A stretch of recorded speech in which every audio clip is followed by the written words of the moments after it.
Good morning, students. I want to go over a couple of things, just important stuff for you to know about the AP test. It's May 24th, 8 a.m. at Tartan. Make sure you check your emails. You'll get important information from AP Board as you come up to that date, I believe, or you should get some from our testing coordinator. But there's 4 parts. The first part you're going to take is a no calculator multiple choice. It's 30 questions, 60 minutes long. Then there's the calculator multiple choice, 15 questions. It's 45 minutes long. You'll take a small break. The third portion is the 2 free response questions that are calculator based, and that's 30 minutes. And then the final portion is a 4-question free response, no calculator, 60 minutes. During this time, you can actually go back to the first 2 questions, and you can clean things up, finish it. However, you will not be able to use your calculator if you go back once you're in that 4th section. So what should you bring? Make sure you have a couple of pencils. I believe number 2 is what they require. So bring some pencils. Make sure you have fresh batteries or your calculator is fully charged. You want to be in radian mode as well. The whole test will be in radians mode, so make sure you're there. Get a good night's sleep. Make sure you eat a nice breakfast, and then keep in mind, you've been working all year on this. You're ready. You got this. All right? Focus on what you know first when you're taking the test. Maybe put a little mark next to problems you need to come back to. Be mindful of the time. For multiple choice, don't leave any of the answers blank. You can guess. There's no harm in guessing. If you leave it blank, it's wrong, so you might as well take a guess. For free response questions, if you have time and you don't know how to do a problem, make something up that relates to the problem, and who knows, maybe you'll get a question right. Or maybe you'll get a portion of that right. All right, really quick, a couple of things about your calculator. Students are able to use a graphing calculator, and you should know one thing that definitely is important with this is if you're allowed to use your calculator, make sure that you're not trying to do any complex derivatives or integrals by hand. If you can use your calculator, use it. Avoid rounding, so make sure you use that storing feature in your calculator as we showed you before, and that way you'll get more accurate answers. You should only round your final answer. Otherwise, use all the decimal points that they give you and round to 3 decimals for your final answer only. When possible, make reference to names of functions in a problem, such as f of x or g of x. Don't ever call them y1 or y2, because that's what's in your calculator. Name them by the function that they are, f or g or y, any name that's given. What should you use your graphing calculator for? Well, to determine points of intersection, determine zeros, store and recall values, determine maxes or mins, calculate numerical derivatives. That was the, if you hit the math button and look at option 8, you can find the derivative. Calculate integrals, remember that's math option 9. And then you can also, from a graph, and that all of the stuff, if you have a graph, remember you go to the math, go to second trace, and then you have options for finding all of these values. So you should be really familiar with the calculator and how to use it effectively. A couple of key things to keep in mind. I'm going to go through this fast. By the way, there's a printout of these notes, so if you want to go back and you can look at it.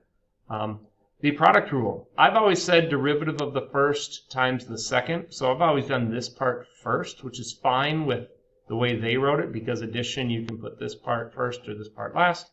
But it's the derivative of the first times the second plus the derivative of the second times the first. The quotient rule is when you have division, derivative of the first times the second, this has to be in this location, minus the first times the derivative of the second, all over the original second one squared. Don't forget the chain rule. They test this one quite a bit. If you have a composition of a function, so if you have f of g, you're taking the derivative of the outside first, leave the inside, and then timesing by the derivative of the inside. That's really important, especially if you're doing implicit differentiation. Intermediate value theorem. At any point, you can pause these and read these a little bit carefully. I'm going to give you the gist of these. Remember, these three theorems we're going to be talking about, they're theorems. They're existence theorems, meaning it's proving that a point exists. But you can't prove it until the hypothesis is stated. So let's look at this. The intermediate value theorem, here's the hypothesis in yellow. It says if a function is continuous over the closed interval from a to b, and m is some number between f of a and f of b. So here you've got your closed interval, it's continuous, therefore we can apply the theorem. You have to state the yellow if you're going to use it. Then there exists a value c between a and b such that f of c is equal to m. I believe this should be m instead of k, but that's just basically the intermediate values.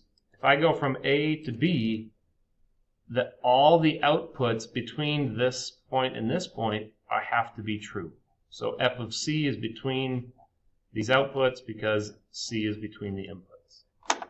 All right, the extreme value theorem says let f be a function which is continuous on the closed interval. So there's my hypothesis. If that's true, if it's closed and continuous, then there has to exist a maximum and a minimum somewhere on the interval.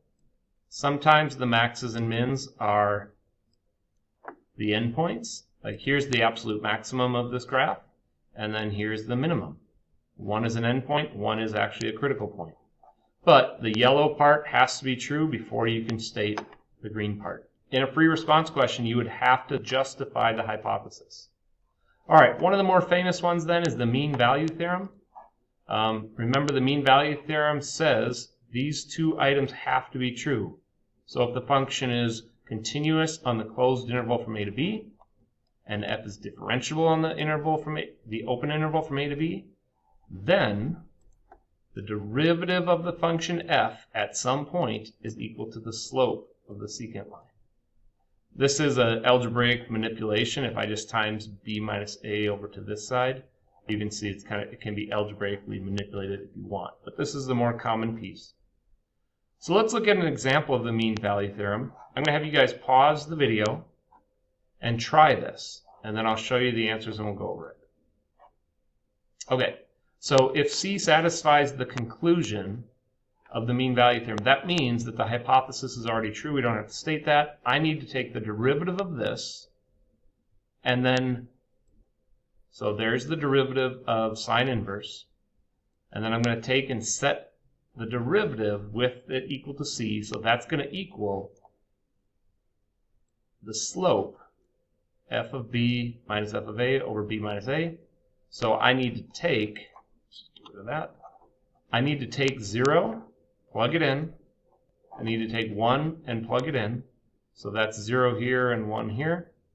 So then I get the difference of the x's, 1 minus 0, over the difference of the outputs. Plug that in your calculator, cross multiply, divide, and this would be probably a calculator question because you can see the answer. So anyways, that's a quick review of the mean value theorem. All right, we talked about these. We spent most of the time reviewing these topics the last 3 weeks. I would highly recommend pausing this video, reading through which topics we went through and which ones you might want to review a little bit more.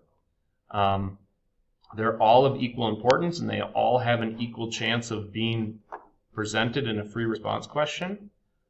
We didn't review volume and area because that was chapter 8. That was our most recent unit, so we assumed you were comfortable with that, but it might not be a bad idea to go back through your notes, look at the volumes of revolutions and how that relates to integrals. All right, I am not going to read through all of these. There's some test-taking strategies here. Like I said, I will post the PDF notes in the Schoology folder. You should just go back through and read these test-taking strategies really quick. There's a whole bunch of them, but it's some really good things just so you can kind of get an idea of how to be best prepared. And then we have some top 10 errors. I just kind of want you to read through these quick. Something like the second derivative equaling 0 doesn't guarantee that's a point of inflection. You have to look for a sign change. So you have to look for a sign change in the second derivative to go from positive or negative to positive, which would represent concave up to concave down. Also, likewise, if this first derivative is equal to 0, that doesn't guarantee that there's a maximum, right? You have to check for a sign change in the first derivative from increasing to decreasing, or from positive to negative, and then it's a maximum. If it goes from decreasing to increasing, then it's a minimum. This is a big one, average rate of change. So remember, average rate of change is your slope. It's regular old slope. It is not the derivative plus the derivative minus 2. All right, so it's just slope. Volumes of washers. So remember that one. This is an error, so keep in mind, these are all errors. They are not represented accurately. What should happen if I had the volume of a washer is it's the radius, the large radius squared, minus the small radius squared. The error they made here is they put the square on the outside. All right, the big one here, separated. Remember, you have to separate the differential equations. So if you had dy dx, everything with the y needs to be with the dy. Everything with the x needs to be with the dx. Don't forget the plus c when doing integrals. Don't ever assume that the person reading it has the correct nouns. So you can't use the word it or they or, the graph is increasing. You have to name it by its function. So f of x is increasing. If the correct answer came up in your calculator, the grader will not assume that your setup was correct, so you have to justify your work. Show the work of how you got your answer. Do not use the universal logarithmic anti-differentiation. So like 1 over f of x is not ln. If it was 1 over x, that's ln, but if there's a function down here, it's not the ln of x. So know your antiderivative rules.